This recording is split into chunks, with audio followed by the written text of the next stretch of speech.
Most billionaires don't set out to become billionaires. It starts with survival, then through sheer grit and a large appetite for risk, a few breaks come their way. Kirk Kerkorian is one of the best examples of this.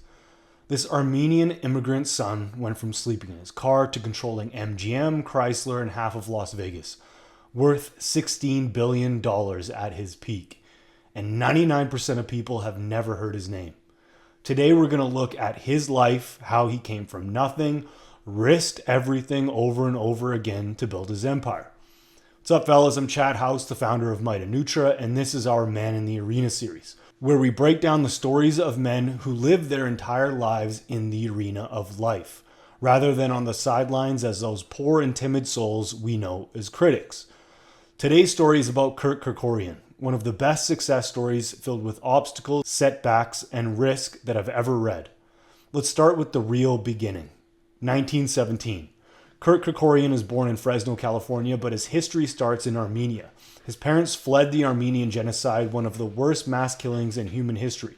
Over 1 million Armenians murdered. Kirk's family escaped with nothing, literally nothing. They end up in California's Central Valley. Father becomes a farmer, scratching out a living on land that barely grows anything. His mother takes in washing and sewing. The family is dirt poor. Then 1929 hits, the Great Depression. Even their meager income disappears. Kirk's 12 years old, watching his parents worry about food, about losing their little farm, about survival. By 8th grade, Kirk drops out of school. He has no choice, his family needs him to work. Now here's where most people would break. Refugee family, no education, no money, no connections, no future. Most people, even kids, would think this is it. This is how life is. But Kirk was a fighter, so he made a different choice. He started boxing.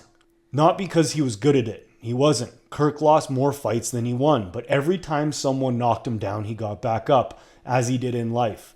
Think about this psychology. While other kids were worrying about homework and dating, Kirk was literally learning how to get hit in the face and not quit.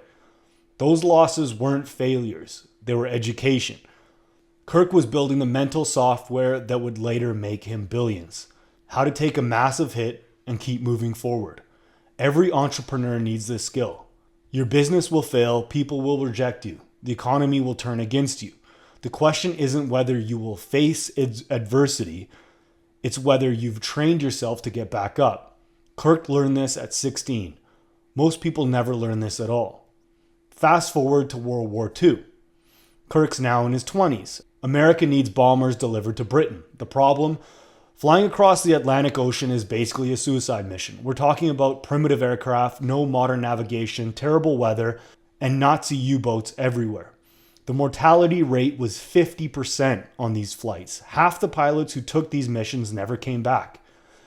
The military put out a call for civilian pilots. Insane money, $1,000 per trip, which is like 15 grand today. Most experienced pilots said no because $1,000 isn't worth your life. But Kirk said yes, 33 times. Let me paint you a picture of what this actually meant. You're flying a bomber loaded with fuel across 2,000 miles of ocean. One engine failure, one navigation error, one storm you can't avoid, and you're dead. No rescue, no second chances. Kirk didn't do this once for the money. He kept going back, trip after trip, because he calculated something others missed. The risk of staying small was greater than the risk of going big, and this was the biggest opportunity he had access to, so he took it. Simple. Every dollar from those death-defying flights went into one thing, buying his first airplane. While other guys spent their money on cars and parties, Kirk turned risk into his vehicle for freedom. He reinvested everything. By the war's end, Kirk owned a small charter flight service, flying rich people around California, learning the aviation business from the ground up. But here's the genius move. He wasn't just flying planes, he was studying his passengers. Hollywood executives, oil executives, real estate developers, learning how real money worked. Making connections too. Kirk understood something most people don't. Your network determines your net worth, but you have to earn your way into this network first. He was born with no connections. Transporting high net worth individuals was the only way he could figure out how to get close to them. Now, the 1950s. Kirk's charter business is doing well, but he's thinking bigger. Commercial aviation is about to explode. He sees it coming before everyone else. He starts trans-international airlines, not to compete with the big major carriers. He's smarter than that. He's going after charter flights for big companies in the military. Here's where Kirk's genius shows. Instead of trying to be everything to everyone, he becomes the best at one specific thing, moving large groups of people efficiently and cheaply. He finds a small niche without competition rather than competing with the big guys right off the bat. The business explodes. Government contracts, corporate charters. Within a few years, Kirk's airline is worth millions. But Kirk doesn't stop there. He's studying patterns. He tries to figure out how to parlay this success into yet another big one. First, it was flying deadly missions, taking that money and creating an airline, then growing that. Now he wants to take these earnings and grow even more. But what industries are about to boom? Where is the money flowing? He looks at Las Vegas.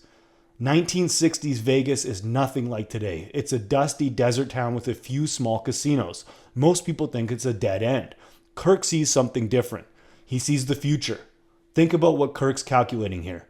Air travel is getting cheaper. Americans are getting richer. As the average person gets wealthier, they don't look to create more wealth like Kirk does. They look to use that money to entertain themselves. You see guys buying cars, houses, and collectibles. Entertainment is becoming an industry. People are going to want destinations, not just gambling. So Kirk makes a small bet that seems insane to everyone else. He starts buying land, lots of land. Desert that everyone calls worthless. People think he's lost his mind. Then Kirk announces he's building an international hotel. The largest hotel in the world, in the middle of nowhere. 3,000 rooms, massive showroom, convention center. It's going to cost $60 million, more than most companies are worth. Everyone calls him crazy. The banks call him crazy. Even his own advisors think he's overextended. But Kirk has calculated something they haven't. He's not building a hotel. He's building a template for the future of Vegas. Then Kirk makes his masterstroke. He signs Elvis Presley to a residency. Elvis hadn't performed live in years, but Kirk offers him $1 million. Unheard of money at that time. Elvis sells out every show, and the International Hotel becomes the hottest destination in America. Kirk just invented the modern Las Vegas mega resort. Every casino you see today, the Bellagio, the Wynn, Caesar's Palace, they're all copying Kirk's playbook. But here's where it gets really interesting. Kirk doesn't stop with hotels. He keeps going. He keeps playing the game. He buys MGM Studios, one of the biggest studios in Hollywood. Then he uses MGM to buy more Las Vegas properties. Then he flips them. Then he buys them back. Kirk's playing chess while everyone else is playing checkers. He's not just building businesses. He's building an ecosystem where each piece makes the other piece more valuable. 1980s. Kirk's already worth billions from his Vegas empire. Most people will retire to an island. Kirk sees another opportunity. Chrysler Corporation is dying. Bad cars, bad management have put it on the verge of bankruptcy. Everyone's writing them off. Kirk starts buying Chrysler stock, lots of it. Eventually, he becomes a larger shareholder. Now, why would a casino owner bet on a failing car company? Because Kirk sees what others don't. Chrysler has one asset everyone's ignoring. They're about to launch something called a minivan. Kirk thinks this could revolutionize family transportation. He's right. The Chrysler minivan becomes one of the best-selling vehicles in America. Kirk's Chrysler investment makes him another fortune.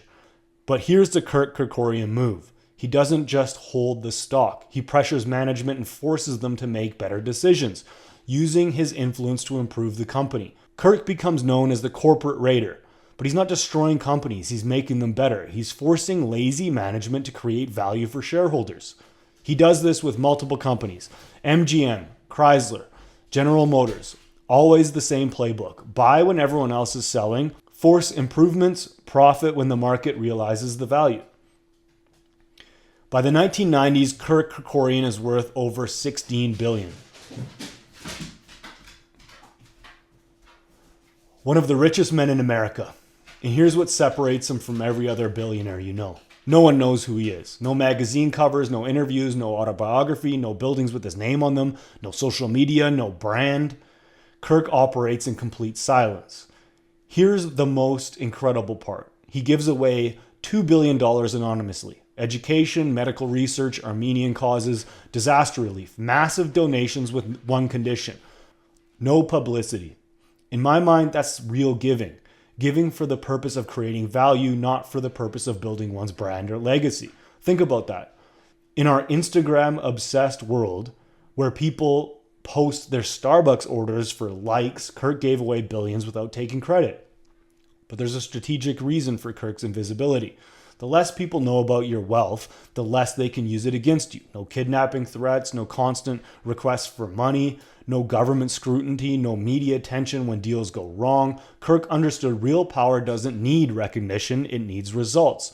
So what can you learn from Kirk Kerkorian's complete story, this first in the Man in the Arena series?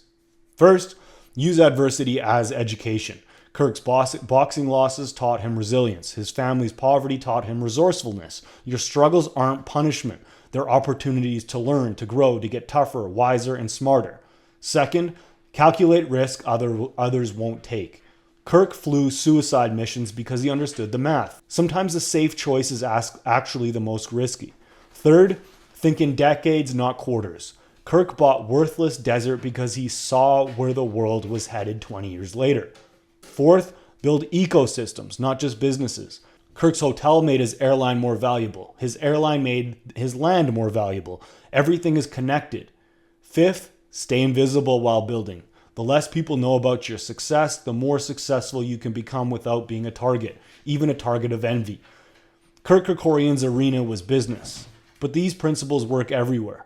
Whether you're building a company, getting in shape, or creating something that outlasts you, the arena doesn't care about your starting point. It only cares about your willingness to take calculated risks when others won't, and back it up with work, persistence, and a stoic calmness through tribulation, because there will be tribulation.